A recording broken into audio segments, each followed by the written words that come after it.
ఉడిపి మురుడేశ్వర తర్వాత నేను వెళ్ళిన క్షేత్రం. ముందుగా మూర్తి గురించి తెలుసుకుందాం. ఈ బాలకృష్ణుడి యొక్క మూర్తి ద్వాపర యుగం నాటిది.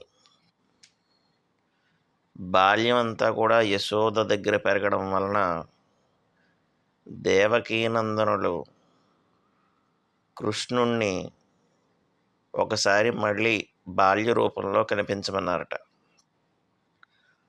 కొద్ది క్షణాలు వాళ్ళ ముచ్చట తీర్చడం కోసం స్వామివారు అలాగే బలరాముడు కూడా ఇద్దరూ బాల్య రూపంలో కనిపించారట. అలా కొంతసేపు వారి ముచ్చటని తీర్చారట. ఆ కారణం చేత అలాంటి మూర్తుల్ని ఇమ్మని అమ్మ అడగడము, ఆ రూపాలతోటి వారు మూర్తులుగా విగ్రహ రూపాన్ని దాల్చడము కూడా జరిగింది. అయితే కాలక్రమేణా తర్వాతి కాలంలో ప్రళయం రావడము, ద్వారకా ఇత్యాదులు మునిగిపోవడము ఇవన్నీ మనకు తెలుసున్న విషయాలు. ఆ తర్వాత చాలా నాళ్ళకి ఒక వర్తకుడికి ఆ విగ్రహం దొరకడము, ఆ విగ్రహంతో పాటు పడవలో అతను ప్రయాణిస్తున్న సమయంలో చాలా బీభత్సమైన గాలివాన రావడము, ఆ కారణం చేత పడవ ఆ తుఫాన్లో చిక్కుకోవడం జరుగుతుంది. ఆ సమయంలో ఈ ఉడిపి క్షేత్రము, ఉడిపి క్షేత్రానికి చాలా పేర్లు పూర్వం కూడా ఉన్నాయి. నిజానికి ఉడుపము అంటే చల్లదనాన్ని ఇచ్చేవాడు. చంద్రుడు తపస్సు చేసిన క్షేత్రం కాబట్టి ఆ క్షేత్రానికి ఉడుప అనే క్షేత్రం నామం వచ్చింది అని చెప్పేసి చెప్తారు. అలాగే రజిత మఠ అనే పేరు కూడా ఈ క్షేత్రానికి ఉంది. రజిత సింహాసనాలు ఇక్కడ ఉండేవిట. ఆ కారణం చేత రజితపురము అనే పేరు కూడా ఉంది అని, ఇలా రకరకాల పూర్వనామాలు కూడా ఉన్నాయి. సరే, చివరికి ఈ వర్తకుడు ఇలా గాలివానలో చిక్కుకున్న సమయంలో ఇక్కడ ఈ వ్యాపారి ఎప్పుడైతే ఇలా గాలివానలో చిక్కుకున్నాడో ఆ సమయంలో అతను ఎవరైనా రక్షించేవారు ఉన్నారా అని చెప్పేసి ప్రార్థన చేస్తున్నట్ట. అప్పుడు ఈ క్షేత్రంలో ఉన్న మధ్వాచార్యుల వారు ఈ విషయాన్ని గమనించి ఆ వర్తకుడిని కాపాడారట. ఆ వర్తకుడు బదులుగా మీకు ఏం కావాలో కోరుకోండి, నా పడవ నిండా అనేక అమూల్యమైన రత్నరాసులు ఉన్నాయని చెప్పాట. కానీ అవేవి తనకొద్దని కేవలం తన పడవలో ఉన్న 2 గంధపు ముద్దలు నిమ్మని కూడా ఆయన కోరారట. అరగదీసిన గంధపు ముద్దలు ఆ పడవలో ఉన్నాయన్నమాట. అప్పుడు తప్పకుండా సంతోషంగా ఇస్తానని చెప్పేసి ఆ 2 ముద్దల్ని స్వామివారికి ఇచ్చారట. అప్పుడు మధ్వాచార్యుల వారు అక్కడనే సముద్రం ఒడ్డున ఒక గంధం ముద్దని నీటిలో వేశారట. అలా వేయగానే అక్కడ బలరాముడు విగ్రహం బయటకు వచ్చిందట. ఇక రెండో ముద్దని ఇప్పుడు మీరు చూస్తున్న సరస్సు ఏదైతే ఉందో ఆ సరస్సులో తీసుకొచ్చి వేశారట. ఆ కొలనులో వేయగానే ఆ లోపల నుంచి మనం చూస్తున్న కృష్ణ పరమాత్మ బయటకు వచ్చారట. ఈ విధంగా ఈ మూర్తి యొక్క చరిత్ర. అప్పుడు మధ్వాచార్యుల వారు ఇక్కడ అద్భుతమైన మఠాన్ని నిర్మించారు. అయితే ఈ మఠం ఇప్పుడు మనం చూస్తున్నట్లుగా నవద్వారాలు అంటే 9 చిల్లు కలిగిన కిటికీలోంచి ప్రస్తుతం అయితే చూస్తాం.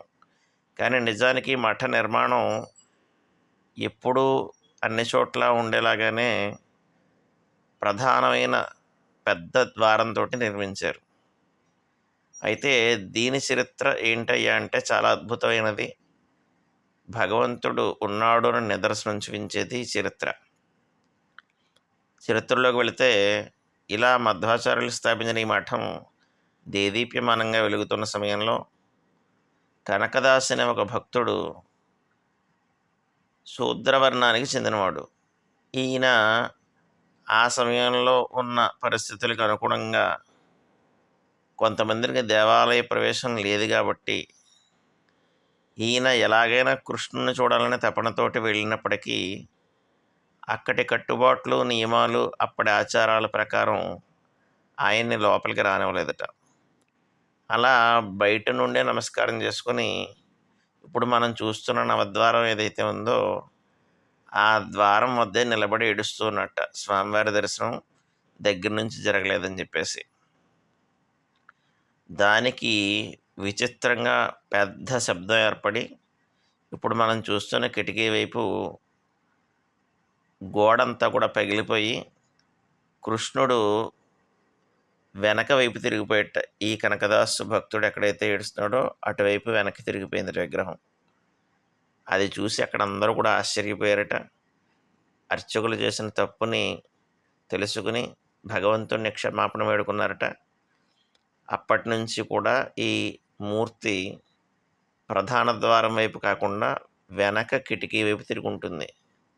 ఇప్పటికీ కూడా దర్శనం వెనక కిటికీ వైపు నుంచి చేసుకోవాలి స్వామివారిని.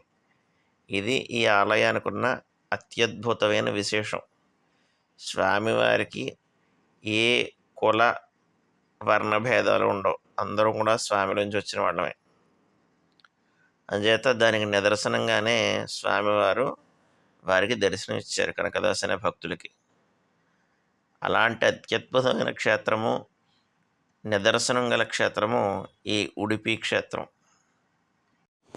ఇక్కడ మనం సుబ్రహ్మణ్యేశ్వర ఆలయాన్ని చూడవచ్చు. ఉడిపిలో ప్రసిద్ధ ఆలయం ఇది కూడా. సుబ్రహ్మణ్యం సుబ్రహ్మణ్యం ఉడిపి సుబ్రహ్మణ్యం అని పాడుతూ ఉంటారు. ఆ ఉడిపి సుబ్రహ్మణ్య క్షేత్రమే ఇప్పుడు మీరు చూస్తున్నది. ఇక్కడ కృష్ణుడు మూర్తి రాకముందే ఇంకొక 2 పురాతన ఆలయాలు ఉన్నాయి. అవి 2 కూడా శివాలయాలు. అది మీరు చూస్తున్నదే ఈ ఉడిపి మఠానికి ప్రధాన ఆలయానికి ఎదురుకుండానే ఉంటాయి. ఇవి 2 కూడా. ఒకటి చంద్రమౌళీశ్వర ఆలయం, అలాగే రెండోది అనంతేశ్వర ఆలయం. ఇవి చాలా బాగుంటాయి. లోపల చాలా అద్భుతంగా ఉంటుంది. ఇప్పుడు మీరు చూస్తున్నది రెండో ఆలయం, అనంతేశ్వర ఆలయం ఎంట్రన్స్ ఇది. ఈ 2 కూడా శివక్షేత్రాలు. ఇక్కడ శైవారాధన ఉండదు. ఈ ఆరాధనా పద్ధతులన్నీ కూడా మధ్వ ఆచార్యుల యొక్క ఆరాధనా పద్ధతులు ఇక్కడ కూడా జరుగుతాయి. ఇక్కడ నిలువునామాలనే ధరించి అర్చకులు కనిపించారు. మనకి ఏ భేదం లేదు కాబట్టి శివాయ విష్ణు రూపాయ అన్నట్లుగా వారు కూడా చక్కగా ఇక్కడ ఈశ్వరారాధన ఏ ఇబ్బంది లేకుండా చక్కగా చేస్తున్నారు. ఈ 2 క్షేత్రాలు కూడా చాలా పురాతనమైనవి. ఉడిపి కృష్ణుడు రాకముందే ఈ క్షేత్రాలు ఉన్నాయని చెప్పేసి ఆలయ చరిత్రలో ఉన్నాయి. ఈ విధంగా ఉడిపిలో ప్రధాన ఆలయాలతో పాటు అష్టమఠ అని 8 మఠాలు ఈ చుట్టుపక్కలే ఉన్నాయి. ఇవన్నీ కూడా దర్శించండి. వీడియో నచ్చితే తప్పకుండా లైక్ చేయండి.